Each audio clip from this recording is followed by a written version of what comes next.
মানুষ সবসময় নিজেদের জীবনে ভবিষ্যতের বিষয়ে ভাবতে থাকে।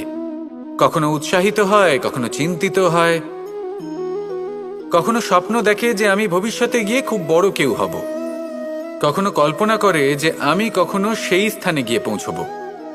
দেখুন, ভবিষ্যতের কথা ভাবা অনুচিত কিছু নয়, কিন্তু এই ভবিষ্যতের কথা ভাবতে ভাবতে বর্তমানকে ভুলে যাওয়াটা অনুচিত। আজ মানে এই বর্তমান কিন্তু খুব আবশ্যক। আমাকে বলুন, আজ আপনি বর্তমানে যাই হন না কেন, সেটা এমন কেন? তার কারণটা কি? তার কারণ হলো অতীতকালে আপনার কর্ম আর আপনার নির্বাচন। সেই সকল কর্মের জন্যই আজকের এই বর্তমান কিছুটা এই রকম হয়েছে। ঠিক সেইভাবেই আপনার এই বর্তমান আপনার ভবিষ্যৎ রচনা করবে। ভবিষ্যতে এই বর্তমান অতীতকাল হতে চলেছে।